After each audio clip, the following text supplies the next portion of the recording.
Assalamualaikum warahmatullahi wabarakatuh. Baik, hari ini adalah pertemuan kedua kita ya pada mata kuliah bahan dan teknologi kemasan. Nah, pada hari ini kita akan membahas tentang jenis kemasan ya.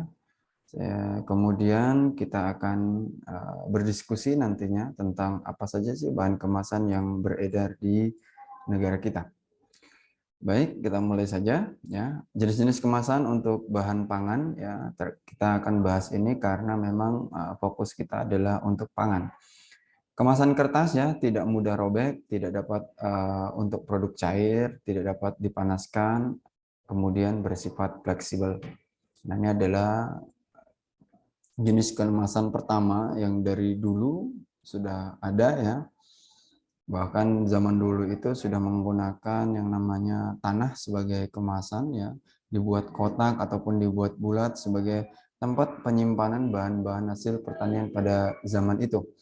Kemudian kemasan gelas. Nah, ini memiliki kekurangan adalah berat ya, kemudian mudah pecah, kemudian agak mahal, kemudian tidak bisa bersifat ramah lingkungan atau biodegradable.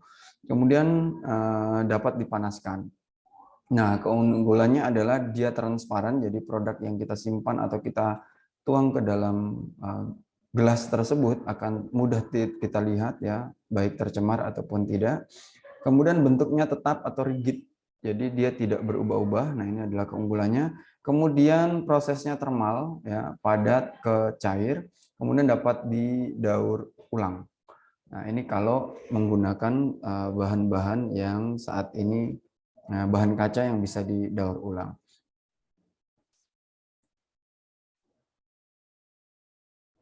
Nah, kemudian berikutnya adalah kemasan logam ya, bentuknya tetap, kemudian ringan, dapat dipanaskan, prosesnya massal ya, bahan padat atau cair, tidak transparan ya, contohnya adalah kaleng minuman soda ya.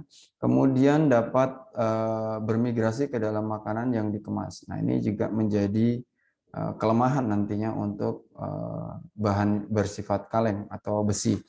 Ya, kemudian tidak dapat didaur ulang. Nah, ini saat ini salah ya.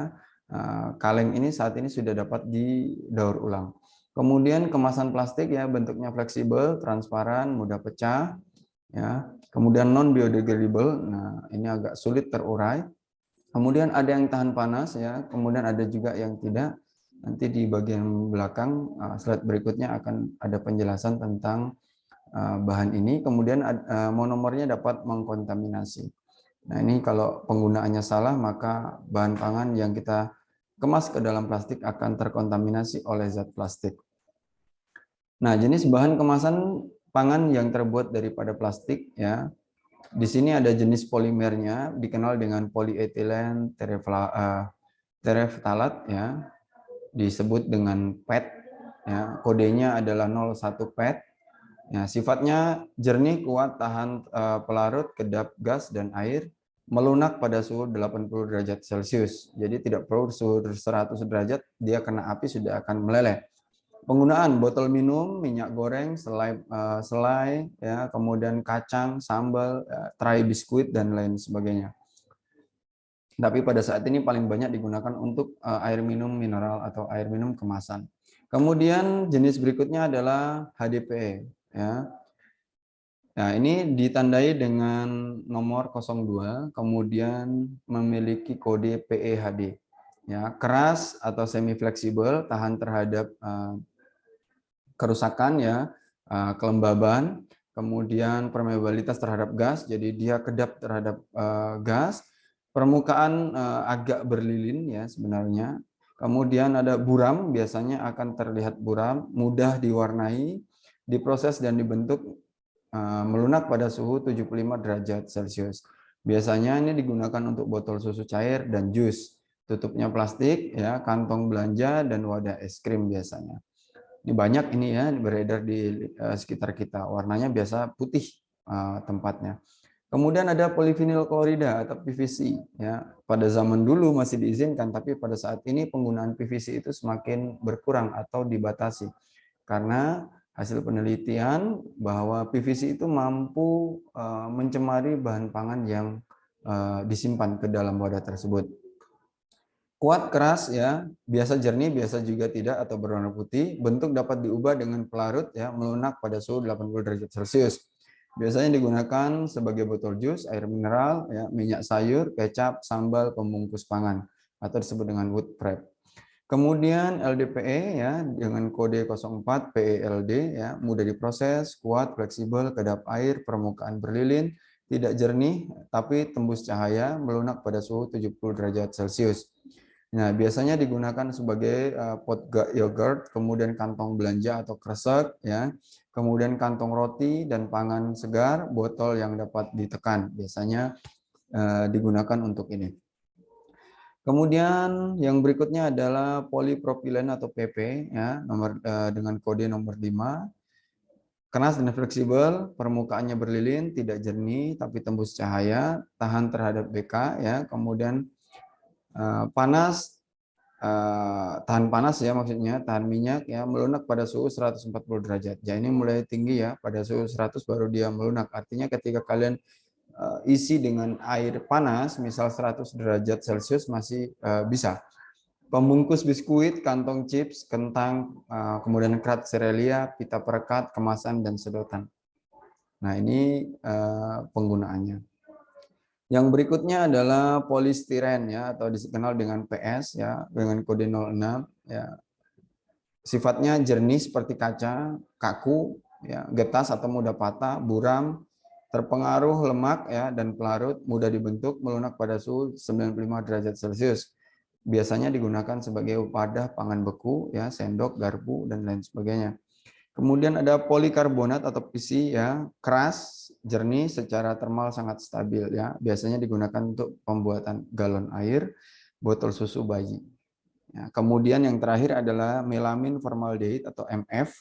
Ya, kemudian tidak didapat didaur ulang ya. Sifatnya keras, kuat, mudah diwarnai, bebas rasa dan bau, tahan terhadap pelarut dan tahan terhadap asam dan alkali. Nah, biasanya digunakan untuk membuat gelas, mangkok, piring, dan lain sebagainya. Itu merupakan melamin formaldehyde, bentuknya mengkilat. Nah, kemudian ada komposit ya, kertas plastik ya, lebih kuat, tidak transparan, prosesnya massal, pengisian aseptis, khusus cairan, dan bersifat non-biodegradable atau tidak mudah terurai. Kemasan edible, berikutnya adalah kemasan edible, adalah kemasan yang dapat dimakan karena terbuat dari bahan-bahan yang dapat dimakan seperti pati, protein, atau lemak. Kemudian kemasan biodegradable adalah kemasan yang jika dibuang dapat didegradasi melalui proses fitokimia atau dengan menggunakan mikroba penghancur. Maka kalau disebut dengan non-biodegradable, maka dia tidak bisa dilakukan daur ulang menggunakan fotokimia ataupun mikroba penghancur. Klasifikasi kemasan ya berdasarkan frekuensi pemakaian. Kemasan sekali pakai disebut dengan disposable. Kemasan yang dapat dipakai berulang kali disebut dengan multi-trip. Kemasan atau wadah yang tidak dibuang atau dikembalikan oleh konsumen disebut dengan semi-possible. Berdasarkan struktur sistem kemas ya, kotak, produk dengan kemasan ya, kemasan primer, kemasan sekunder dan kemasan tersier. Berdasarkan sifat kekakuan bahan kemasan disebut dengan kemasan fleksibel, kemasan kaku, kemasan semi kaku dan semi fleksibel.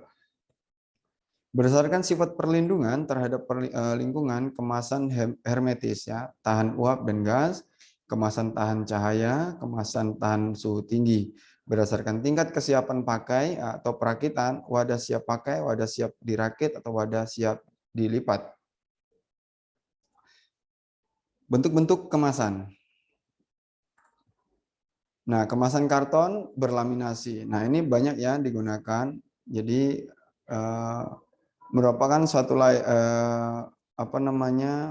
lapisan layer ya, disebut dengan tetra brick aseptic packaging ya, atau package ya, from the outer layer inward ya. Jadi di setiap lapisan ini ada polietilen, kemudian ada desain printernya ya, kemudian di bagian luarnya terdapat kertas atau paper. Kemudian di bagian dalamnya ada polietilen, ada aluminium foil, ada polietilen. Nah, ada 2 kali lapisan polietilen sebelum bersentuhan dengan bahan makanan, kemudian baru aluminium foil, kemudian polietilen lagi sehingga tidak merusak lapisan kertasnya. Di bagian terluarnya juga masih dilapisi dengan polietilen. Nah, contohnya ini ada beberapa produk, misalnya ada latte kotak dan lain sebagainya. Tetrabriknya kotak persegi panjang. Nah, ini contohnya ya. Kegunaannya ya sebagai tempat susu pasteurisasi jus ya, atau sebagai penyimpanan makanan-makanan yang akan dikemas dalam waktu atau masa kadaluarsa lama. Nah, ini ya contohnya adalah susu. Nah, ini bentuknya di sini ada lubang sedotan ya sampai bagian aluminium foil. Jadi yang sebagai pintunya di sini ini adalah aluminium foil. Nah, biasanya ada lubang pembuka ya, mudah untuk mengeluarkan bahan dari kotak dan dapat ditutup kembali. Nah, ini ya. Ada simple pull, ada simple twist ya. Jadi ini contohnya adalah pada makanan produk-produk fermentasi ya. Di bagian atasnya ini diberikan lubang bukan untuk sedotan lagi tetapi melainkan untuk menuang. Tutup yang terintegrasi dengan kotak kemasan, tutup dapat dibuka dengan cara menjentikkan. Nah, ini bisa. Kemudian kalau yang satunya ini simple twist ini ada lehernya, ada dua tutupnya ya. Yang pertama tutup luar, kemudian ada tutup bagian dalam yang bisa ditarik ya. Keuntungan higienis, fleksibel, mudah untuk dibuka. Kemudian ada tetra prisma aseptik. Kalau sebelumnya tadi itu adalah tetra ya. Nah, ini ada tetra prisma aseptik, jadi bentuknya itu tidak kotak lagi. Ya, tutup terletak di tengah kotak dan minuman dapat langsung diminum ya, lebih baik lagi apabila ditambahkan dengan sedotan. Nah, ini bentuk daripada tutup kemasannya. Nah, kemasan ini mempunyai tutup yang ergonomis ya, kompak dan kokoh. Ketika minum, bentuk lubangnya selebar bibir dan aliran air keluar terkontrol dan rasanya sedikit ya. Residunya ya maksudnya ini. Jadi tidak banyak mengandung residu atau kontaminan. Yang berikutnya adalah ada kemasan steam cup, ada flexi cup, ada slim cup. Ya, tutup terdiri dari dua. Tutup yang pertama adalah plastik pada bagian terluar, kemudian tutup yang dapat dibuka dengan cara memutar sehingga sealnya terlepas. Yang kedua ada flexi cup, ya tutup yang mudah untuk dibuka tutup. Ya, jadi mau dibuka tutup ini bisa. Kemudian ada slim cup. Nah, ini banyak juga ya saat ini digunakan di produk-produk jus yang dijual-jual pada market. Tetap mempunyai skrup dan dibuka dengan cara memutar. Ini mudah sekali saat ini kita jumpai di Alfamart dan lain sebagainya. Kemudian ada disebut dengan tetra klasik aseptik. Ya, kemudian ada tetrahedron. Ya, ini kalau kalian masih mendapati es ini namanya adalah es moni ya. Disebut dengan tetrahedron. Nah, bentuknya ini semua lancip dari ujung ke ujung ya, tidak ada yang sama. Kemudian ada pouch. Nah, ini ada beberapa minuman, contohnya adalah teh dan beberapa minuman lain yang menggunakan bentuk pouch. Membuka di sini yang lubang ini adalah membuka lubang sedotan. Nah, ini adalah Tito Vino aseptik ya. Ini produk-produk susu. Kemudian ada tetrogemina. Nah, ini sudah juga banyak digunakan untuk jus, ya, teh dan lain sebagainya. Dibentuk kotak dengan bagian atas dibentuk seperti atap dan tutupnya adalah stream cup. Jadi kalau di sini tadi bentuk tutup daripada wadah kemasan, ya. Nah, penggunaannya pada kemasan seperti ini. Kemudian ada Teta Ricard, ya, bentuk 4 persegi panjang dengan bagian bawah datar, tidak seperti Tetra Brick dan tidak seperti pouch ya. Seperti kantong yang bagian pinggirnya dapat dilipat. Nah, itu disebut dengan Tetra Ricard ya. Membentuk mudah, membukanya mudah dengan cara membuka bagian lipatannya. Kemasan ini dapat didesterilisasi dengan menggunakan retort seperti menggunakan jar, botol, kaleng dan lain sebagainya. Kemudian ada Tetrarex, yang ini hampir sama dengan tadi itu. Yang pertama adalah Tetragemina, ya hampir sama, tetapi ada bagian lubangnya. Bentuk seperti Gemina, yaitu terbentuk seperti atap pada bagian atas kotak persegi panjang, pada bagian atas terhadap tutup, memerlukan suhu chilling sebagai distribusi untuk produksi susu dan jus. Tetra Top, nah ini botol ya, kalian sudah banyak mendapat ini pada susu, yogurt, dan beberapa produk lainnya. Kemudian ada Tetra Dry Food, ya, bentuknya hampir sama dengan Tetra Rex, tetapi tidak terdapat tutup, yaitu terdapat bentuk seperti atap pada bagian atas kotak persegi panjangnya. Bahan-bahan yang biasa dikemas adalah sereal, gula, ya, kemudian ada konfeksioneri dan makanan binatang. Nah, ini banyak ya pada makanan-makanan sereal biasanya. Tapi jangan lupa makanan sereal juga sekarang sudah hadir dalam bentuk kaleng. Nah, ini adalah contoh wadah lain ya, ada botol, gelas, dan plastik ya, bentuk awalnya oval, silinder, lonjong, persegi 4, ada juga yang kemudian memiliki leher ya, dengan ukuran lingkaran lebih kecil daripada badannya. Ini persegi 4 ya, bahan-bahan yang ini silinder contohnya. Nah, bahan-bahan yang dikemas dengan menggunakan wadah ini adalah saus, obat-obatan ya, kemudian berbentuk liquid lainnya. Ini jar ya, atau gelas selai, botol selai kalau kalian bilang jar, atau toples untuk kerupuk dan lain sebagainya. Botol dengan leher yang lebar, bahan yang dikemas dapat berbentuk cair, padat, ataupun pasta. Nah, ini kalian sudah banyak dapati di rumah. Kemudian ada botol yang berukuran kecil ya, bahan yang dikemas dengan bentuk cairan seperti parfum dan sebagai botol sampel, maka disebut dengan vial. Nah, ini vial ini biasanya untuk menyimpan serum ya, kemudian vitamin dalam bentuk cair. Nah, itu digunakan vial atau obat-obatan lainnya.